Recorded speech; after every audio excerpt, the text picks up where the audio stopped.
오늘 말씀 제목을 한번 읽어볼까요? 시작.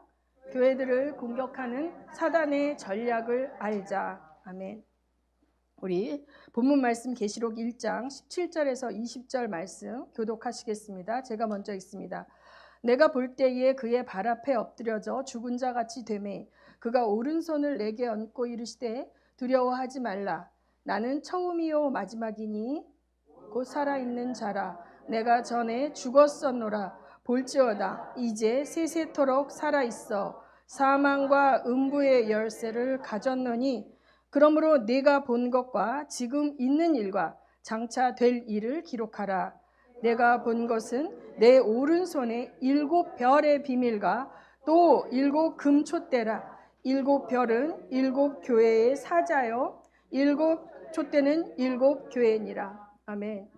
네, 여러분이 이 말씀을 딱 보시면 이게 뭔 소리야 하는 분도 계시고 여러 분들이 계실 것 같아요.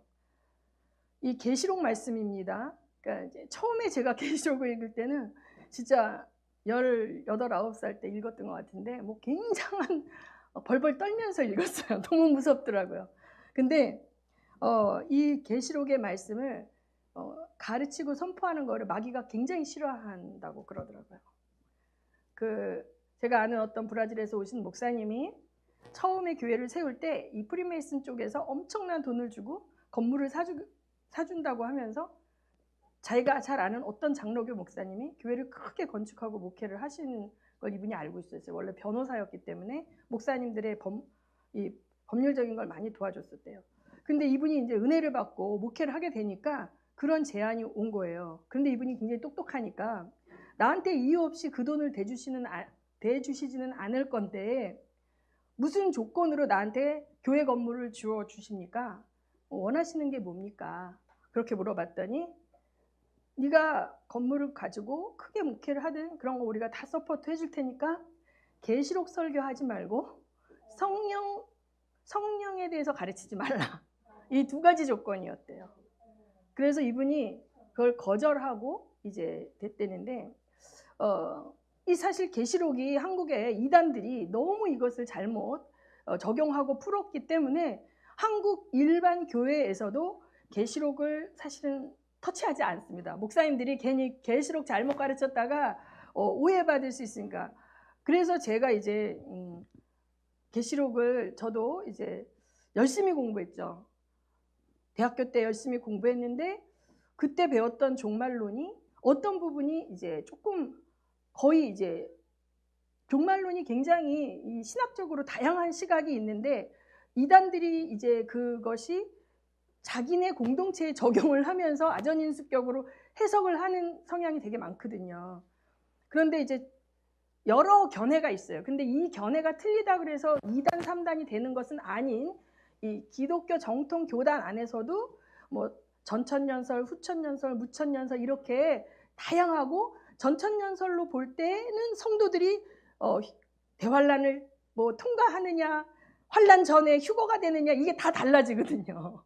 이걸 어떻게 보느냐에 따라서. 그렇기 때문에 사실은 굉장히 복잡해요. 기본 지식이 깔려있지 않으면 또 복잡하고 목사님들마다 환란 전에 교회가 휴거된다고 배우고 알고 있고 그렇게 설교하는 목사님들도 계시고 그렇다고 해서 그분이 이단이 아니고 환란을 교회가 통과한다 이렇게 또 그런 전제하에 설교하시고 말씀하시는 목사님도 있는데 그것도 이단이 아니에요. 그것이 다 정통 교회의 교리 안에 들어와 있어요. 그만큼 종말론은 복잡합니다. 그래서 이 종말론이 어떠냐에 따라서 지금 이제 저는 그렇게 봐요. 에스겔서에 곡과 마곡의 전쟁이 나오고 아마겟돈 전쟁이 나오는데 이 종말론은 어떻게 보느냐에 따라서 곡과 마곡의 전쟁과 아마겟돈 전쟁이 교회가 휴거된 다음에 일어나는 일이다라고 보는 견해가 있고 그 전으로 보면 지금 우리가 살고 있는데 일어나는 이 전쟁이 곡과 마곡의 전쟁일 수도 있다 이렇게 보일 수도 있는 거예요. 그러니까 이게 어떤 신학적 견해를 가졌냐에 따라서 지금 현재를 바라보는 것이 굉장히 복잡하고 어렵습니다. 그러나 이제 여러분은 그렇게까지 제가 이제 오늘 말씀을 선포하고 싶은 것은 1절, 2절, 3절까지 그러니까 여러분 잘 아는 계시록의 7 교회의 이야기를 하고자 합니다. 그래서 계시록 강의를 하시거나 설교를 하시는 분들도 1, 2, 3절까지는 많이 하십니다. 이것이 우리한테 주시는 메시지가 굉장히 많습니다. 저는 사실은 1, 2, 3절을 정하지는 않고 막 기도하면서 하나님 주일날 말씀은 뭐를 선포해야 됩니까? 근데 계속 성령께서 계시록을 읽으라는 마음을 주셨어요. 그래서 이제 계시록을 읽으면서 저는 좀 더 시사적인 것과 연결시킬 수 있는 뒷부분을 뭔가 메시지를 주실래나 했는데 딱 하나님이 이 본문 말씀을 주시더라고요. 그래서 이제 여러분이 이것이 강의가 아니고 설교기 때문에 제가 본문에 이것만 잡았지만 이게 이 말씀이 언제 어떻게 요한에게 왔는지를 여러분이 알아야 좀 더 이제 이해를 해요. 이때는 12사도 중에 요한, 가장 나이가 어렸던 요한 사도가 나이가 90살 가까이 됐을 때예요. 그 당시 90살이면 굉장히 장수하는 거예요. 지금 한 150살 사는 정도. 요새는 이 건강과 이런 것이 굉장히 장수하죠. 의료 시스템이 좋아지고 해서 요새는 장례를 치르러 가면 거의 90대이신 분들이 이제 일반적으로 돌아가신다고 합니다. 그런데 그 당시에 사실 90살은 굉장히 장수 중에 장수였고요. 특별히 12사도들은 거의 다 순교를 당했죠. 사도 바울이나 또 뭐 야고보 같은 경우는 굉장히 젊은 나이에 1차적으로 순교를 당했고 자기의 동료들이 다 순교를 당했는데 마지막으로 이제 요한 사도 혼자 남은 거예요. 90이 되도록 동료들을 다 떠났는데 사도 바울도 이미 순교를 했고 그런데 이제 이 분이 90세 된 그 시점에는 로마 제국의 황제 숭배가 극에 달하는 상태. 마치 지금의 시진핑 체제의 중국과도 같습니다. 그러니까 강한 황제 권력이 로마 전체뿐만 아니라 로마의 왕국의 그 속주들, 식민지죠. 거기까지도 침투해서 황제의 흉상을 만들어 놓고 이 황제는 신이다라는 거예요. 그러니까 인간인 황제를 신으로 종교화하는 마치 지금 뭐 어디죠? 북한의 김일성 초상화에 비 맞히면 큰일 나죠. 김일성 그 우상 동상에 해마다 꽃다발 갖다 바치고 거기다 계단 올라갈 때 절하고 그러지 않습니까? 종교화된 황제의 숭배가 있었던 시대예요. 그러나 이 요한은 황제를 숭배할 수 없죠. 예수 그리스도를 왕으로 섬기는 우리들은 어떠한 인간도 하나님과 같은 경배를 할 수 없는 거예요, 우리는. 그러다 보니까 이제 요한이 이제 핍박을 받게 됐고 복음을 전했다는 이유로 이제 투옥이 됐고 유배를 간 거예요. 유배를 갔는데 어디를 갔냐면 지중해에 있는 자그마한 섬 반모라는 섬으로 이제 가서 노예 노동을 하는 거죠. 그거는 돌을 캐는 채석장이었어요. 돌 캐는 노동을 90노인이 하는 거예요. 중노동을. 그런데 거기에서 어느 날 환상을 확 하나님이 스크린처럼 펼쳐주면서 내가 예수다 하면서 나타나신 거죠. 그러니까 이 요한은 예수님 품에 의지하여서 밥 먹을 때 이렇게 같이 기대고 밥 먹기도 했고 선생님 했지만 굉장히 친밀하게 예수님과 함께 3년을 보냈던 사람이죠. 그런데 그곳에서 마지막 때 왕으로 임하실 예수 그리스도의 모습, 마치 변화산상에서 잠깐 봤던 그 예수님이 나타나셔서 하시는 말씀이에요. 오늘 읽은 말씀이. 그러면서 그때 나타나신 이유는 예수님이 사도 요한에게 또 나타나시고 모든 인류 역사의 경륜에 대해서 환상과 계시로 풀어주시고 비밀을 가르쳐주신 이유는 뭐냐면 견디라는 것입니다. 굴복하지 말라는 것입니다. 하나님이 아닌 가짜 신에게 두려움으로 굴복하여 너의 신앙을 잃어버리지 말라라는 그 이유 한 가지인 거예요. 그러니까 이 요한이 잘 해왔죠. 근데 요한에게 이것을 풀어주시면서 편지를 써라. 편지를 써서 그 고통 가운데 있는 각 나라에 있는 각양의 교회들에게 이 메시지를 전달하라라는 것입니다. 그래서 하나님이 이제 예수 그리스도를 통해서 하실 일을 굉장히 자세하게 이제 계시록 전체에 대해서 보여주고 계신 거죠. 그런데 여기 처음에 서두에 주신 말씀이 뭐냐면 마귀가 할 일이 엄청나죠. 마귀가 할 일이 엄청나고 마귀가 인류를 도탄에 빠뜨리고 그 용이 입에서 불을 토하고 뭐 성도들을 삼키는 뭐 이런 환란이 막 나오는데 결론은 뭐야? 두려워하지 말라는 거예요. 왜냐하면 내가 그보다 크다는 거예요. 그 역사의 처음과 끝이 내가 주관하고 있다는 거죠. 그리고 나는 사망과 음부의 열쇠를 가지고 있는 자라는 거예요. 그러니까 우리 눈앞에 펼쳐지는 엄청난 어려움이 있어도 우리가 소속이 하나님과 예수께 속해 있는 한 죽어도 천국이요 살아도 지키시고 순교를 당할지라도 그게 저주가 아니라는 거예요.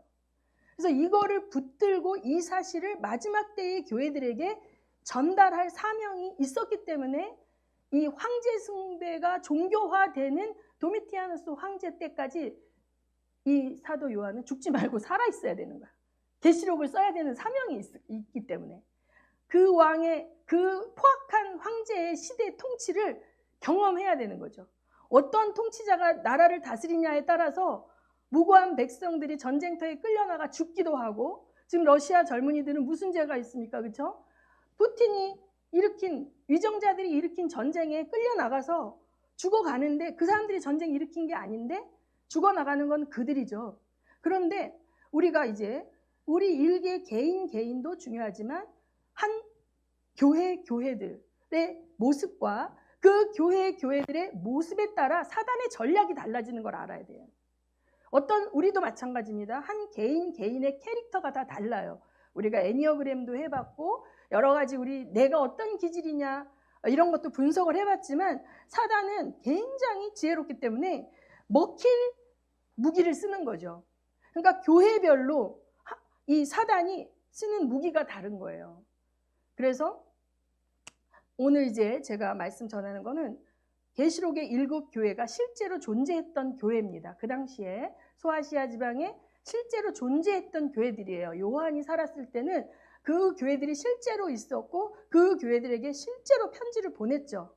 그런데 이것은 또 이 성경이 기록된 것은 뭐냐면 그 교회들에게만 메시지를 주기 위해서 기록된 것이 아니라 역사 가운데 오고 오는 그 교회들도 동일한 메시지를 받아야 되는 거죠.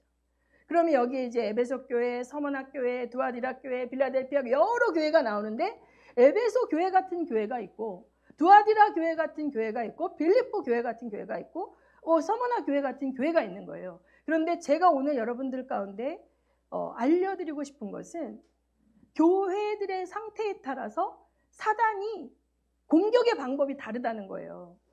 우리는 사단이 다 동일하게 공격하는 줄 아는데 자, 에베소 교회는 어떻게 사단의 전략이 있었고 하나님의 처방은 무엇이었고 제가 여기서 시간 관계상 뺀 것은 하나님의 보상은 무엇인가를 뺐습니다. 보상은 당연히 우리가 천국 가면 모든 그 환난과 어려움을 겪은 교회들에게 굉장한 보상을 주시겠죠. 그런데 사단의 전략이 다르면 우리의 방어 전략도 달라야 되는 거죠. 그래서 그 디테일한 차이를 여러분들이 잘 가져가실 수 있었으면 좋겠습니다. 그 다음에 내가 교회예요.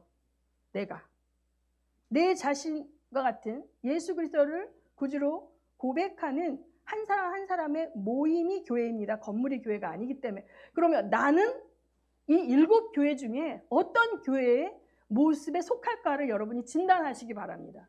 그리고 여러분이 그러면 나는 사단에게 어떠한 공격에 쉽게 주저앉고 굴복하는가를 볼 수 있겠죠. 그래서 나에게 하나님께서 말씀하시는 사단에게 대처하는 전략을 찾으시기를 예수의 이름으로 축복합니다. 아멘.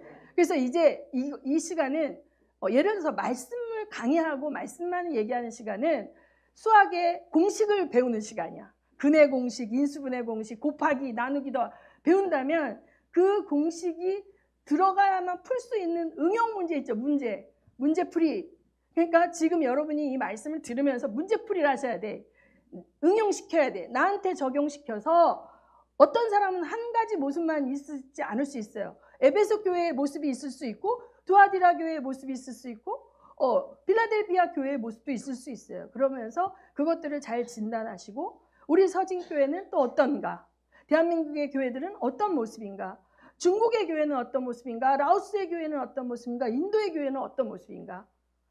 물론 이게 다 틀릴 수 있지만 국가적인 통치자의 상황에 따라서 그 교회, 그 나라 국가 안에 있는 교회들의 전략이 사단의 전략이 다를 수 있겠죠. 네, 서론이 길었습니다. 자, 그래서 이제 하나님께서 여기서 강조하시는 거, 예수 그리스도가 강조하는 건 나는 죽었었다. 이 말을 왜 하십니까? 너희도 죽을 수 있다는 거예요. 난 죽었었노라. 그러나 내가 부활했다. 죽는 걸 두려워하지 말라는 거예요. 왜냐하면 사망과 음부의 권세를, 열쇠를 내가 취해왔다. 어떻게?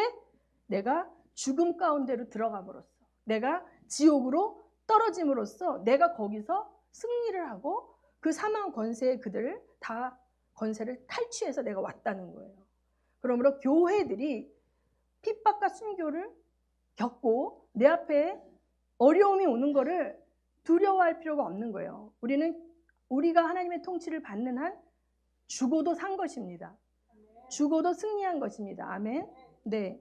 자, 그래서 계시록 2장 1절에 보면, 여기 보면 내가 본 것은 내 오른손에 7별의 비밀과 또 7 금촛대라 그런 거야. 처음에 환상 가운데 이 만물을 통치하시고 역사를 통치하는 예수 그리스도가 나타나셨는데 손에 7별과 7 촛대를 갖고 계신 거예요. 근데 그게 상징적으로 보여졌는데 그게 뭐가 했을 때 7별은 뭐냐면 7별은 7 교회의 뭐예요?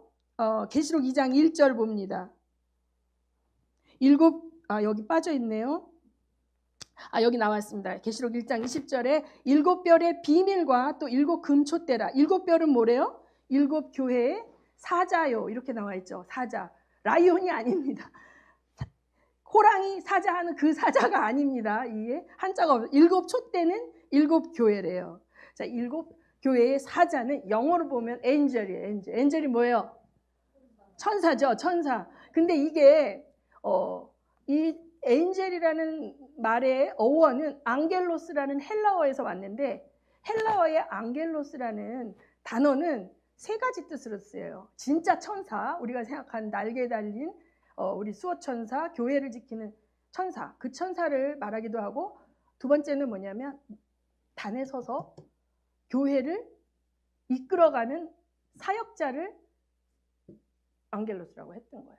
세 번째는 메신저라는 뜻이 있어요. 메신저는 뭐냐면 이야기를 전달하는 사람이에요. 정보를 전달하는 사람이에요. 근데 그 정보가 어떤 정보겠어요? 하나님으로부터 온 메시지를 받아서 전달하는 사람을 이 앙겔로스라고 그랬단 말이에요. 그러면 자, 오늘 제가 이 말씀을 하나님으로부터, 계시록의 말씀을 풀어주신 하나님으로부터 받아서 전달하면 내가 오늘 뭐가 해야 되는 거야? 앙겔로스가 엔젤, 그러니까 우리가 엔젤, 영어로 엔젤 그렇게 되면 너무 날개 달린 천사만 생각한단 말이죠. 그런데 자, 저는 그 3가지가 다 맞다고 생각하는 게, 이 영적으로 이 3가지 존재가 합력한다고 생각해요. 각 교회들마다 하나님이 보낸 천사가 있다고 봅니다. 우리 서진교회에 하나님께서 서진교회에 특화된 사명이 뭐예요? 서진선교잖아요. 그러니까 특화된 사명을 위해서 우리의 지정이 밖에 있는 영적인 메시지를 가지고 이걸 잘 이끌어가야 되잖아요. 그래서 이걸 가이드할 수 있는 영적 천사를 교회마다 하나님이 붙여주셨다고 봅니다. 그런데 이 주의 종들이 기도하면서 이 천사를 통해서 하나님께로부터 오는 메시지를 잘 받아야 돼. 그래야 이거를 방향을 잘 이끌 수 있는 거예요. 수년 전에 사역자회의가 끝나고 갑자기 조 목사님이 배강희 목사님한테, 나는 배강희 목사 부부를 생각할 때마다 자꾸 라오스가 생각나. 라오스를 한번 가보는 게 어때? 이렇게 말씀하셨는데, 그게 그분들이 순종하고 라오스에 갔다가 그 사역의 길이 열렸죠. 그러면 조 목사님이 그 생각을 왜 했을까요? 하늘의 영적인 존재가 라오스. 그래서 하니까 조 목사님이 자꾸 라오스가 생각이 나지. 이걸 말해야 되겠지 하면서 그 사역자를 통해서 사역이 열리는 거죠. 그래서 메신저 역할을 사역자가 한 거예요. 근데 이 주의종이 하나도 몰라. 그런 주의종도 있습니다. 하나님이 정말 이 교회를 통해서 선교를 하기 원하시는데, 아니야, 선교가 아니라 빨리 우리 교회가 이 새 지하실을 탈피해야 돼, 건물을 져야 돼 하면서 계속 그러고 있잖아요. 하나님의 말씀은 여기 있는데 이 주의종이 엉뚱하게 메시지를 못 읽고 있어. 그러면 하나님이 메신저를 보내요. 이 성경의 초대교회 때도 그랬고 지금 현재도 그렇습니다. 부흥 강사가 왔는데 그분의 메시지를 통해서 이 교회는 선교를 해야 됩니다. 이렇게 한다든지, 아니면 예언의 은사를 가진 분들이 와서 기도를 하면서 메시지를 주는 거예요. 그러면 그 예언의 은사를 가진 분들이 메시지를 주는 건 뭐예요? 이 우리 교회에 있는 사역자들이 메시지를 못 받으니까 하나님이 외인 부대를 통해서 그 메시지를 전달할 수밖에 없는 거예요. 가정도 마찬가지고, 이 리더가 하나님의 음성을 제대로 못 들으면 이게 운전을 엉뚱한 데로 가게 됩니다. 그러면 낭패와 실망을 겪게 되거든요. 그래서 그 가정에 누군가는 하나님의 메시지를 받을 수 있도록 영이 열려 있어야 됩니다. 안 그러면 속된 말로 계속 뻘짓합니다.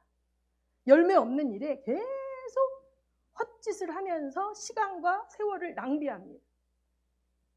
그래서 우리는 하나님의 말씀을 잘 들을 수 있어야 돼. 그래서 이 7별의 비밀, 7별이 뭐라고요? 7 엔젤이다. 이 7 엔젤에는 진짜 교회를 지키는 영적인 엔젤, 천사가 있고, 그 다음에 이 사역자들이 있고, 그 다음에 선지적 사명을 가지고 계시를 알려주는 연결이 되어져 있어야 돼요.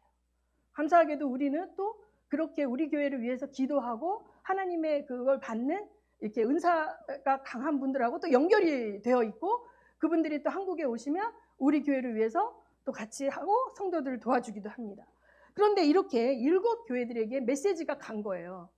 이제 메시지가, 그러면서 편지를 한 거죠. 그래서 계시록 1절에 보면 에베소 교회가 나옵니다. 에베소 교회 계시록 1장 2장 1절부터 읽습니다. 시작. 에베소 교회의 사자에게 편지하라. 오른손에 있는 7별을 붙잡고 7 금 촛대 사이를 거니시는 이가 이르시되, 내가 내 행위와 수고와 내 인내를 알고 또 악한 자들을 용납하지 아니한 것과 자칭 사도라 하되 아닌 자들을 시험하여 그의 거짓된 것을 내가 드러낸 것과 또 내가 참고 내 이름을 위하여 견디고 게으르지 아니한 것을 아노라. 그러나 너를 책망할 것이 있나니 너의 처음 사랑을 버렸느니라. 그러므로 어디서 떨어진지를 생각하고 회개하여 처음 행위를 가지라.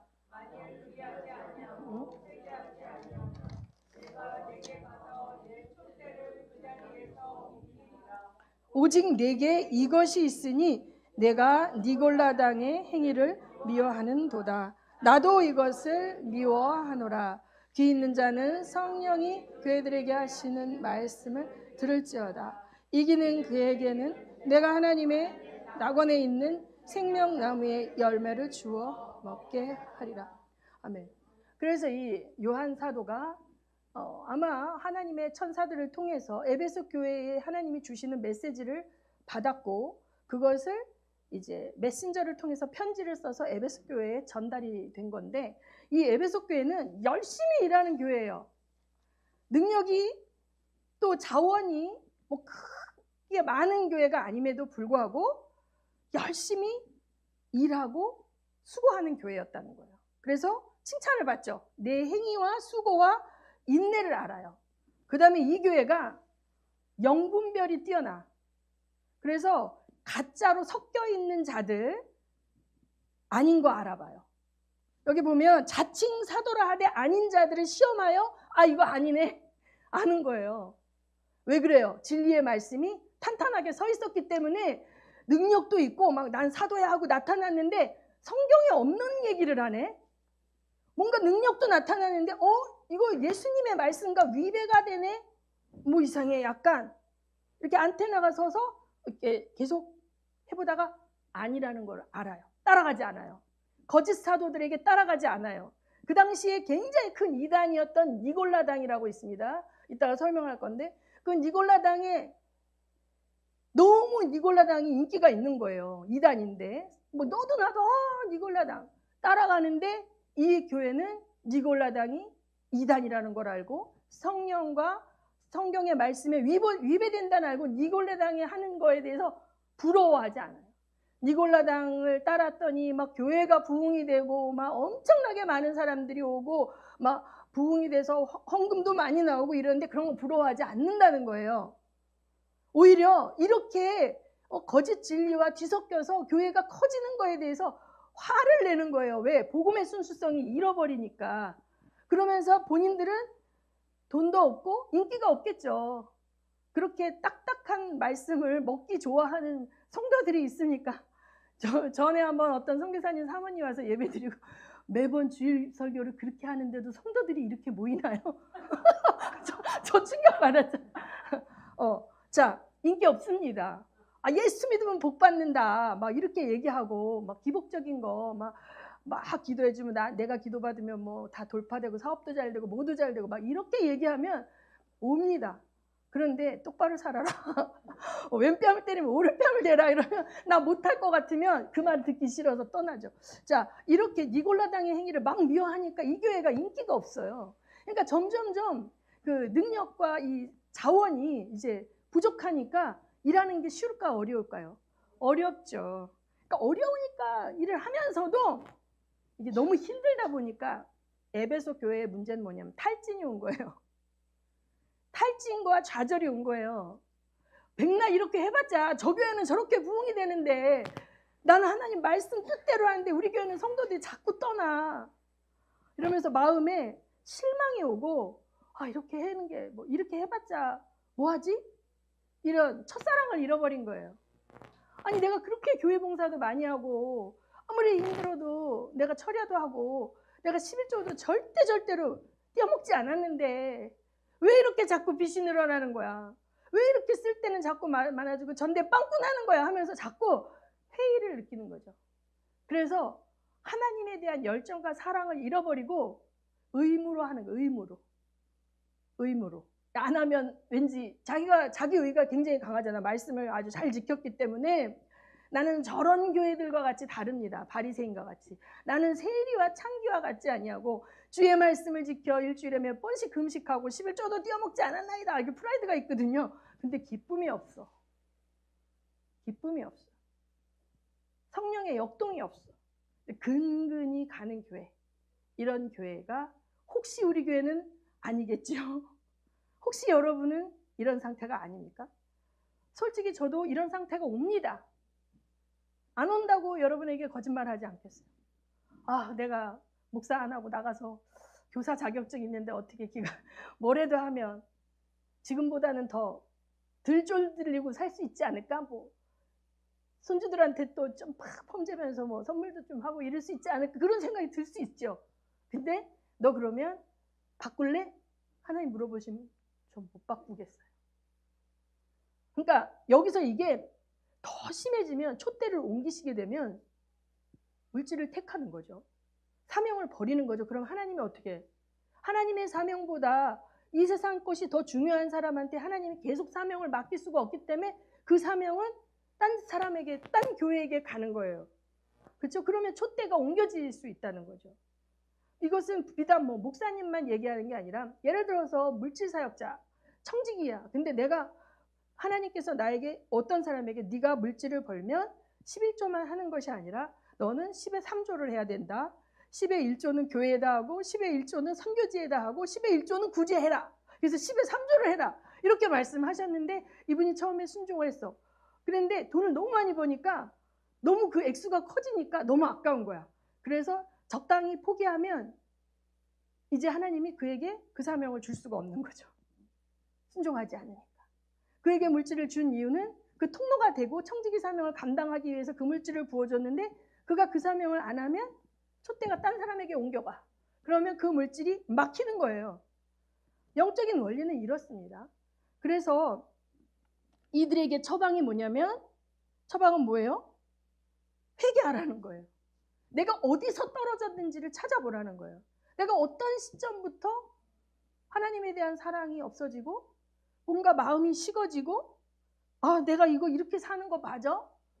우리 교회 목회 이런 방향으로 하면 안 되겠는데 부흥이 되려면 뭔가 좀 사람들이 인기를 끌 수 있는 뭔가를 좀 해서 애들도 좀 불러 모으고 뭐 연예인도 좀 부르고 뭐 이렇게 해야 되지 않을까? 막 이렇게 이제 생각하는데 하나님께서 네가 어느 시점에서 주저앉게 되었나를 생각해 보라는 거예요. 그래서 이제 제가 성경적인 예를 찾아보면 열왕기에 나오는 엘리야의 예를 찾아보면 엘리야가 얼마나 하나님의 큰 능력을 받았습니까? 그 당시에 아합이 이세벨과 결혼하면서 이세벨이 시집을 오면서 바알 신앙을 끌고 와서 온 나라를 바알 신앙으로 다 뒤덮어 버렸고 여호와를 믿는 자들을 다 잡아 죽이는 그런 어려운 가운데 있었는데 하나님께서 엘리야를 통해서 메시지를 계속 보냅니다. 이스라엘에게. 네가 바알을 섬김으로 3년 6개월 동안 하늘을 닫아 비가 오지 않게 한다. 기근이 오는 거예요. 하나님의 백성이 하나님의 말씀에 순종하지 않으면 지갑이 빵꾸나기 시작합니다. 물질이 털리기 시작합니다. 자, 기근이 왔어요. 계속 어려움이 있는데 깨닫지 못하죠. 그런다 아합의 선지자, 바알의 선지자 480명과 엘리야가 갈멜산에서 영적 대결을 하죠.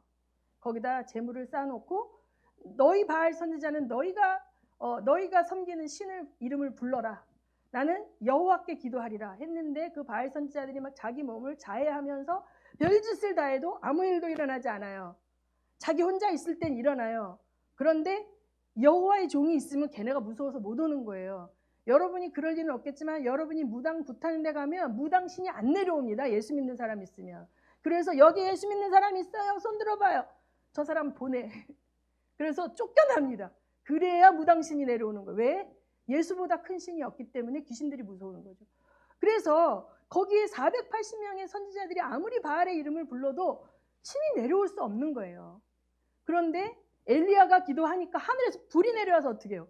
거기 있는 재물을 다 태우고 도랑의 물까지 태우니까 그래서 이제 사람들이 와 여호와가 참신이네 하면서 바알에게 속았던 모든 군중들이 일어나 그들을 다 죽여버리죠.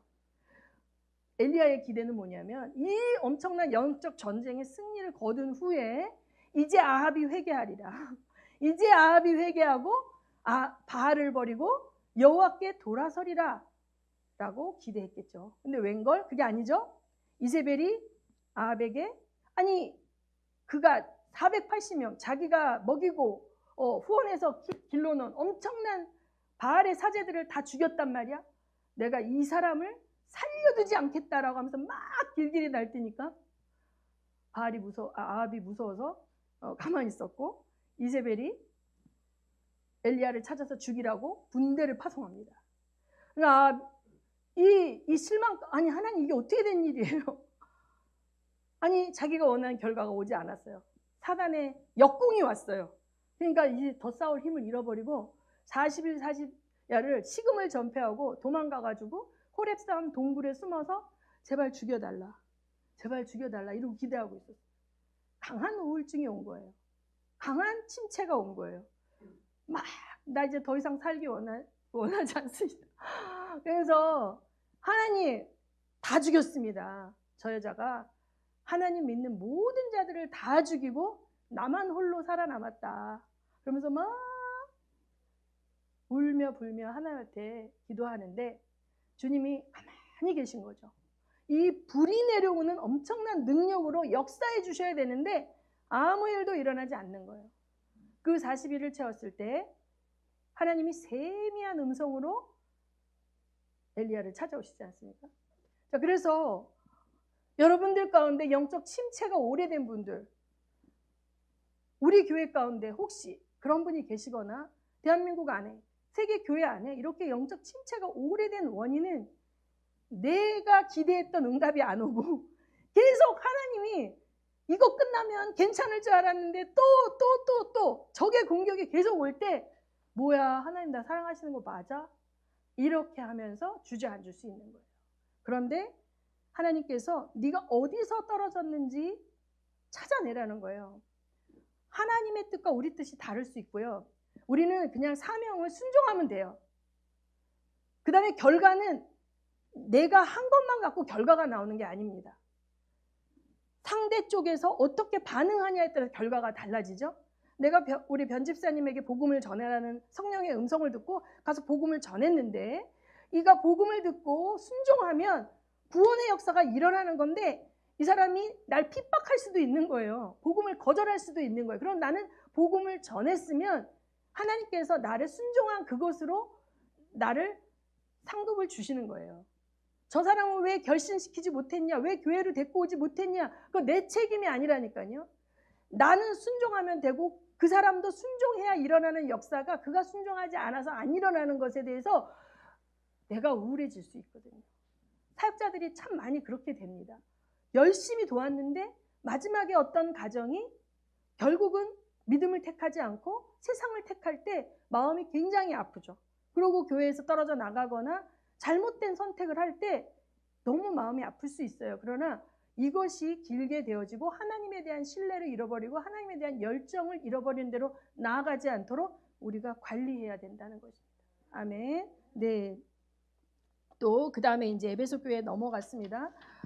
7교회 다 못할 것 같아요. 하는 데까지 하고 또 수요일 날 하고 그래도 안 되면 다녀와서 하겠습니다. 이번에 이제 2장 8절. 자, 서문학교회입니다. 서문학교회 사제에게 편지하라. 처음이요 마지막이요 죽었다가 살아나신 이가 이르되 내가 뭘 한대요? 내 환난과 궁핍을 알거니와 실상은 네가 부요한 자니라. 자칭 유대인이라 하는 자들의 비방도 알거니와 실상은 유대인이 아니요 사탄의 회당이라. 너는 장차 받을 고난을 두려워하지 말라. 마귀가 장차 너희 가운데에서 몇 사람은 옥에 던져 시험을 받게 하리니 너희가 10일 동안 환난을 받으리라. 내게 죽도록 충성하라. 그리하면 내가 생명의 관을 내게 주리라. 자, 여기 보면 10일 동안 환난을 받는다 그래서 진짜 딱 10일만 환난을 받는다라고 생각하시는 것이 아니라 10이라는 거는 하나님이 생각할 때 완전수예요. 완전수. 하나님의 시간. 그러니까 이 교회가 환난을 받는데 하나님이 됐다 하는 기간까지 환난 가운데 그냥 놔두시는 거예요. 이해가 되세요? 자, 어떤 교회는 어떤 사람은 평생 고생만 하는 사람이 있어요. 그냥 죽어라 벌어도 계속 나아지지 않고 고생하는 분이 있고 어떠한 나라에 있는 교회들은 부흥을 경험하지 못하고 계속된 악한 통치자들 앞에 고통받는 교회들이 있어요. 어느 교회가 그러겠어요? 북한에 있는 교회가 그러겠죠. 중국에 있는 교회들은 잠깐이나마 또 부흥을 경험했잖아요. 근데 다시 어떻게 됐어요? 중국에 있는 교회들도 환난을 겪고 있어요. 엄청난 어려움을 겪고 있어요. 심지어는 뭐예요? 옥에 던져서 감옥에 가두게까지 한다는 거예요. 그러니까 우리가 이게 성경을 보면 예수 믿으면 만사형통하고 범사에 잘 되는 것만 있는 게 아니라는 거예요.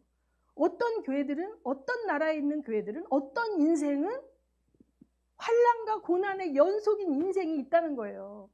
그래서 집 한 칸도 없이 단칸방에 살아서 굉장히 가난한 것 같은데 여기 뭐라 그래요? 실상은 네가 부자라는 거예요. 실상은 네가 부자라는 거예요. 하나님이 보이는 시선은 이 땅에 집이 몇 채냐, 이 땅에 아파트가 몇 평에 사느냐가 아니라 이 사람이 인생 가운데 얼마나 하나님 일을 행하고 뜻대로 살았냐에 따라서 천국의 집이 다르다는 거예요. 그래서 우리가 이 땅에서 고난받는 게 내가 세상 사람들은 남과 같이 한번 살아보겠다라는 목적을 가지면 내 힘으로 이룰 수 없어요. 내가 원한다고 부자가 됩니까? 그러나 영적으로 부유하게 되는 거는 내가 말씀에 순종하고 살면 내가 이 땅에서 방 한 칸이 없이 살아도 영적으로 부유하게 될 수 있어요. 그래서 하나님이 뭐예요? 구제에 힘쓰라 그랬고 고아와 과부를 돌보라 그랬고 하나님 나라 위하여 심으라 그랬잖아요. 그런데 부자가 1억을 심는 것보다 100만 원 버는 사람이 10만 원 심는 거를 하나님 더 크게 봐요. 그러니까 이 세상의 액수하고 다르기 때문에 부자 가난한 거를 우리가 보여지는 잣대로 볼 수가 없는 거예요. 교회도 마찬가지예요. 교회도 어떤 교회는 막 엄청난 최신 음향 시스템과 에어컨과 뭐 좋은 건물에 막 벽을 다 대리석으로 발라놨지만 그 교회에 하나님이 임재하지 않을 수도 있어요. 그래서 우리가 가난해 보인다 그래서 영적으로도 천국에서도 가난하다는 착각을 버리시고 실상 영적으로 부유한 자들이 더 많습니다. 아멘. 정말 그렇습니다. 그래서 여기에서 보면 자칭 유대인이라 하는 자들의 비방도 알거니와 실상은 유대인이 아니요 사탄의 회장이다. 이건 뭐냐면 이 당시에 유대인이라고 하는 거는 하나님의 말씀에 대한 굉장한 지식과 자부심을 갖고 있는 선택된 하나님의 사람들이라는 뜻이에요. 그들이 와서 니네 뭔가 잘못됐어. 니네 교회가 그렇게 하나님 일을 잘하는데 왜 맨날 이렇게 상가 건물을 못 벗어내고 자체 건물도 하나 없고 왜 이 꼬라지로 살고 있어? 네가 하나님을 잘 섬겼다며. 그런데 너 왜 이렇게 아직도 이렇게 찌질하게 살아? 라고 하면서 비방한다는 거예요. 너 뭔가 신앙이 이상한 거 아니야? 점검해봐. 이렇게 비웃는다는 거예요. 그럴 때 우리가 기죽죠. 기죽지 말라는 거예요. 그들이 하나님의 이름으로 와서 인과응보적으로 네가 잘 살았으면 당연히 이 땅에서도 복을 맞아요. 맞을 수도 있지만 틀릴 수도 있어요.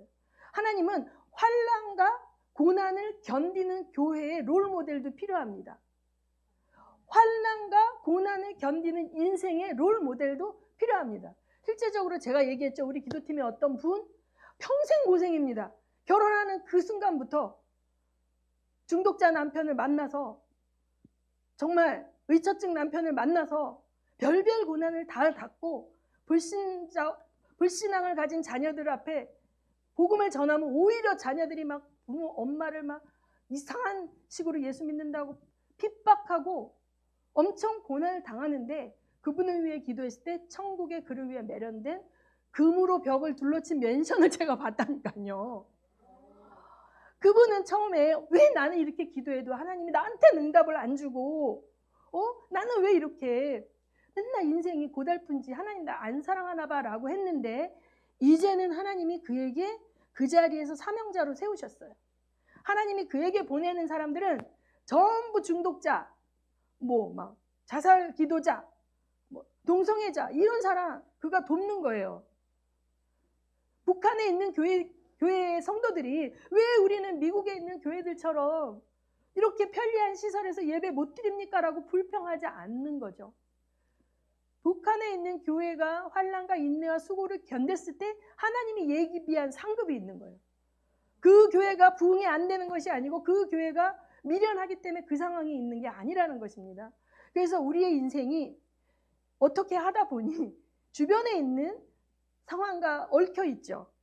그래서 믿음의 3대, 4대가 지난 분들이 천대의 축복을 누리는 게 이미 그 가시와 엉겅퀴가 다 제거된 상태에서 하나님께 집중할 수 있는데 당대에 믿었거나 불신가정과 결혼했거나 사단에 묶여있는 사람들과 배우자가 결혼관계로 들어가게 되면 그 영적인 짐을 함께 지면서 그걸 다 걷어낼 때까지 나는 전투해야 되는 거예요.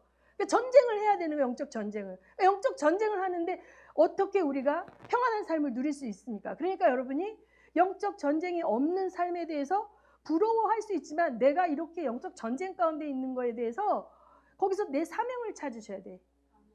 예. 자, 우리 사진 하나 보여주세요. 사진. 제가 아까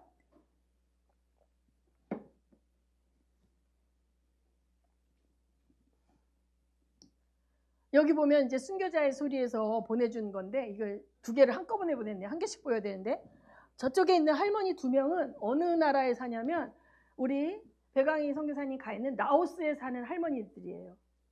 그런데 이쪽에 맨 끝에 있는 할머니는 이 나라는요 여자들은 출생신고도 안 한대요. 자기가 몇 살인지도 모르는데 70살은 넘은 것 같고 옆에 있는 할머니는 자기가 60은 안 된 건 알겠대. 여러분 이런 나라도 있어요. 여자라는. 근데 저 끝에 하늘색 옷 입은 할머니가 계속 아팠는데 무당에 가서 구토하고 막 여러 차례 했는데 안 나았는데 뭐 선교사였는지 누군지 모르지만 기독교 교회에 가서 기도하고서 병이 나은 거예요. 그래서 크리스찬이 된 거예요. 그리고 옆에 있는 할머니는 남편이 7명인가 5명 사마리아 여인같이 있었던 할머니인데 이 옆에 있는 할머니가 굉장히 평안을 유지하는 거 보고 이제 그 할머니한테 복음을 전도받아서 크리스찬이 되는 거예요. 근데 이 할머니들이 특히 이제 오른쪽에 있는 할머니가 예수를 믿지 말라는데 계속 믿으니까 당국에서 이 할머니의 양아들에게 엄마를 핍박하도록 시켰어요.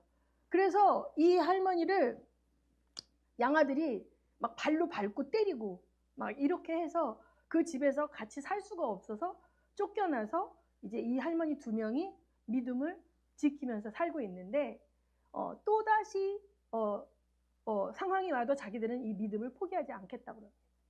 그러니까 환난과 고통을 당하는 교회가 있고 그러한 성도들이 있는 것입니다. 저들이 저주를 받았기 때문에 그런 게 아니라 이 공산주의 사회주의이며 불교 국가인 라오스에 태어났기 때문에 자유민주주의인 대한민국에 태어난 우리가 누리는 혜택을 하나도 받지 못하고 여자라는 이유로 또 교육도 혜택도 받지 못하고 이렇게 무식하게 핍박을 당하고 있는 거예요. 환난과 수고를 겪는 교회들이 있습니다. 하나님께서 분명히 여기에 말하는 이 서머나 교회처럼 이들이 그렇게 있습니다. 옆에 순교자의 소리에 이제 나와 있는 여기는 인도입니다. 인도. 이분은 훌다라는 여자인데 다음 사진을 보여주세요. 남편이 사역자예요. 크리스천 사역자인데 신방을 갔다가 극렬 힌두교도 공산주의자들에게 잡혀갖고 목이 잘렸어요. 남편의 시신을 봤을 때 이게 참수당하고 그 목이 잘려서 죽은 남편의 시체를 수습해서 이제 하고 그 남편의 교회를 이어받아서 사역을 하고 있어요.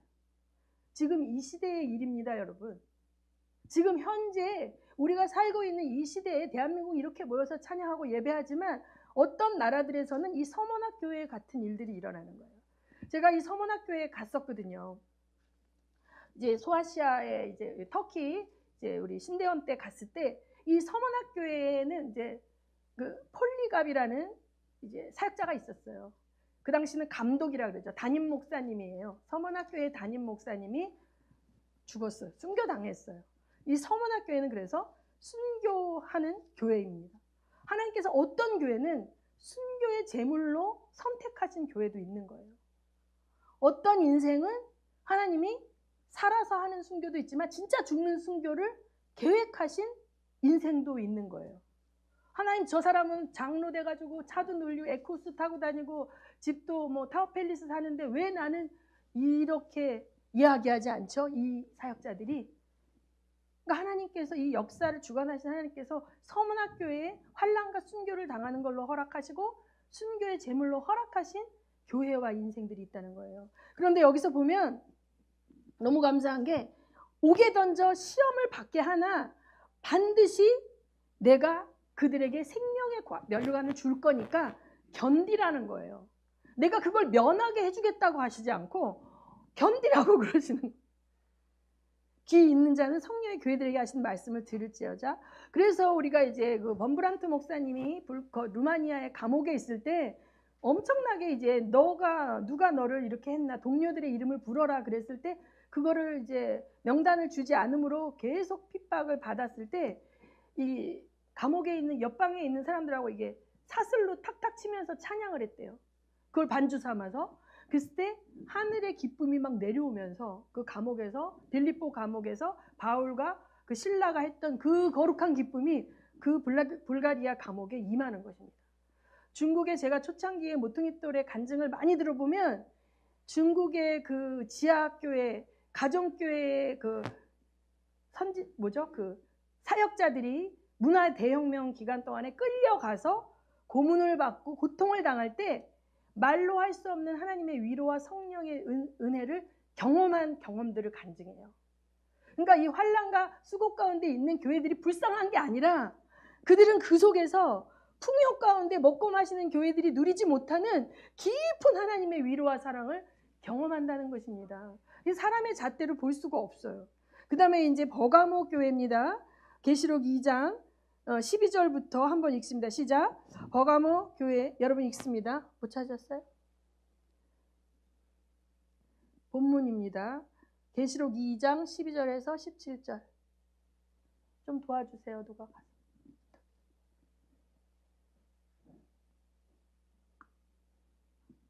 예, 시작. 버가모 교회의 사자에게 편지하라.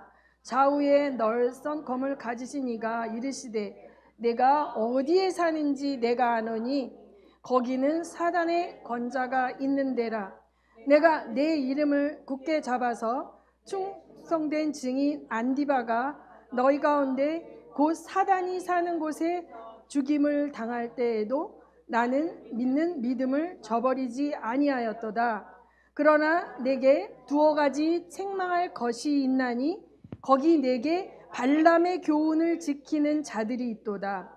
발람이 발락을 가르쳐 이스라엘 자손에게 걸림돌을 놓아 우상의 제물을 먹게 하였고 또 행음하게 하였느니라. 같이.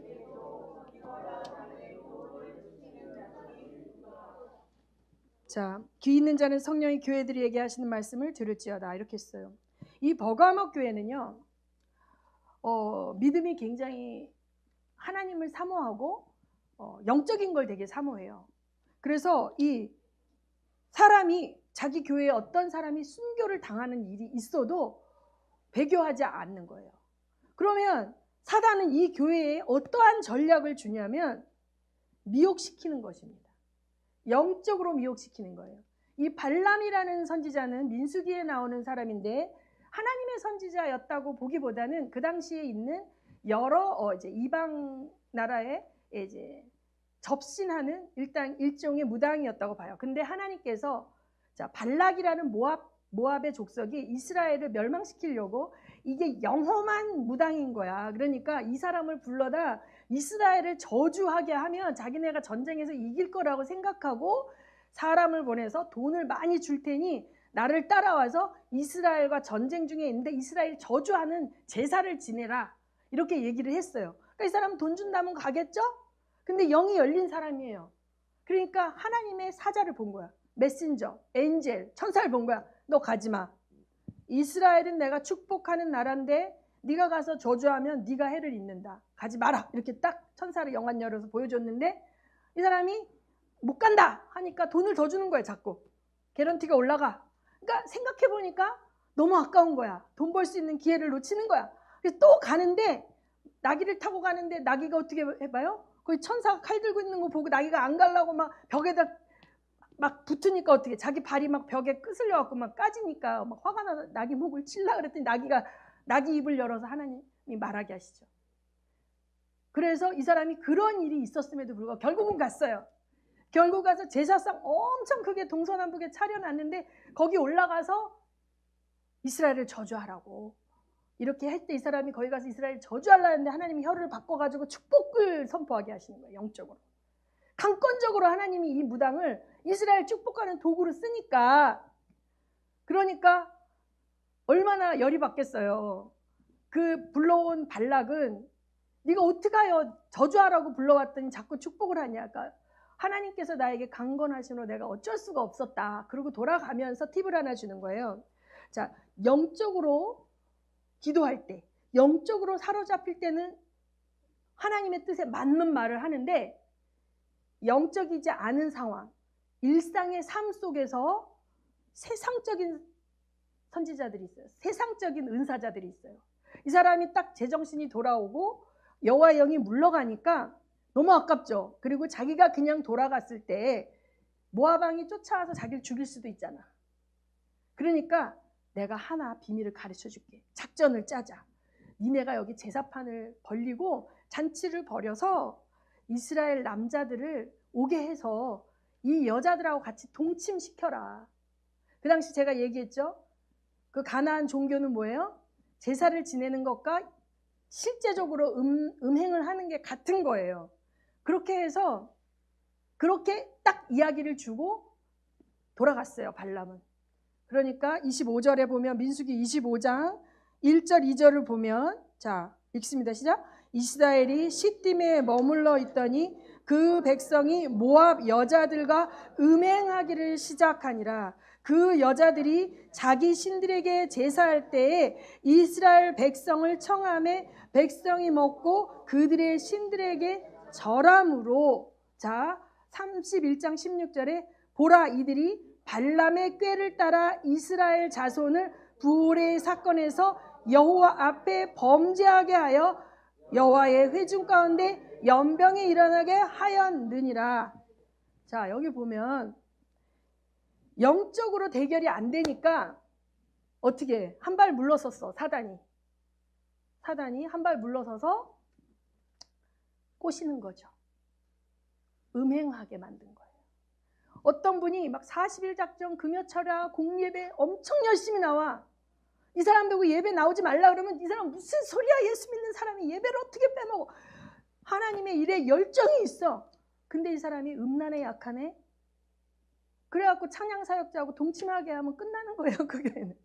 마귀의 작전이 자, 이 발람이라는 거짓 선지자, 하나님의 사람이 아닌 사람이 하나님의 교회를 어떻게 허무는지를 가르쳐 주는 거예요. 적에게. 제가 몇 년 전에 인천에 한 교회에 가족 상담 강의를 하러 특강을 하러 갔었는데, 그때 우리 이제 허분승 권사님 댁에 가서 안희 형제를 신방하고 이제 우리 교회로 인도하는 일이 있었는데, 그 교회 이름을 잊어버렸지만 그 교회가 80명이 넘게 모이는 교회인데 그 당시에 20명도 안 남아 있었더라고요. 근데 그 교회가 어떻게 망하게 됐냐면, 이 목사님은 그 교회를 사갖고 오셨어. 20명 성도밖에 안 남은 교회를 자기가 이렇게 사신 거야. 그런 게 있더라고요. 근데 이 교회를 개척한 목사님과 장로님이 어떻게 망했냐면, 그 교회에 여자 선지자가 와서 뭐 이제 예배 끝나면 2시부터 은사 집회를 하는데, 사람을 너 아무개 집사, 너 여자랑 뒹구는 거 내가 보인다, 막 이런 식으로 뭐 한다 막 이렇게 하니까 막 어떻게 막 다 회개하고 막 40일 금식해, 막 열흘 금식해, 막 이런 식으로 해갖고 막 처음에 사람 막 왔죠. 그런데 이 가정이, 이 교회의 모든 그게 다 깨져버리는 거예요. 자, 이게 이 거짓 선지 영적으로 미혹이 되면요, 하나님의 교회가요 순식간에 깨집니다. 근데 이 신령한 걸 사모하는 거예요. 신령한 걸 사모하는데 미혹이 잘 되는 교회가 있고 캐릭터가 있습니다. 제가 돕던 사람들 중에도 기도하는 가운데 막 기도하다가 살짝 방언이 틀려지면서 드러나게 되고, 왜 그런 묻어오는 게 잘 되는 사람이 있어요. 카이로스라는 책에 보면 그 목사님은 영이 얇다고 표현했는데, 저도 영이 얇은 사람입니다. 예수를 안 믿었으면 타지키스탄 선교사님은 나보고 목사 안 됐으면 무당 됐을 사람이라고까지 말씀을 하시더라고요. 제가 화 안 냈습니다. 참았습니다. 자, 약간 시기 질투를 하시더라고요. 이렇게 기도를 하는 가운데 대언을 받아서 이 영혼을 이렇게 하는데, 나를 그냥 샅샅이 관찰을 하면서 네가 진짜냐 가짜냐 계속 보시면서 그분은 맞는 거예요. 왜냐하면 목자잖아요. 외부에서 온 사람이 기도를 해달라고 그러고 기도를 해주라고 그래서 난 했어요. 내가 막 기도하겠다고 하지 않았지만, 혹시 이 여자가 거짓 선지자가 아닌가, 이세벨이 아닌가, 니골라가 아닌가 지켜봐야죠. 분별이 돼야죠. 그 문을 열고 닫는 거는 그 사역자의 책임이잖아요. 여러분, 근데 쉽게 미혹되는, 그래서 마귀가 섞어버리는 거예요. 소위 양심역사라 그러죠. 하나님의 사람인데 그가 기도할 때의 모습과 그의 삶의 모습이 달라.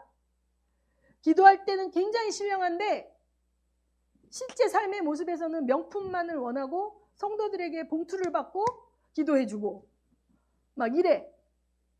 자, 가치관이 변화되지 않으면 섞여 들어갈 수밖에 없어요. 많이 경험하신 분도 있을 거예요. 너무 기도가 신령하고 내가 과거에 어떻게 살았는지 다 맞추니까 봉투해서 그분에게 드리잖아요. 하나님께 드리는 게 아니라 그분한테 축복 기도 해달라고 갖다 주잖아요.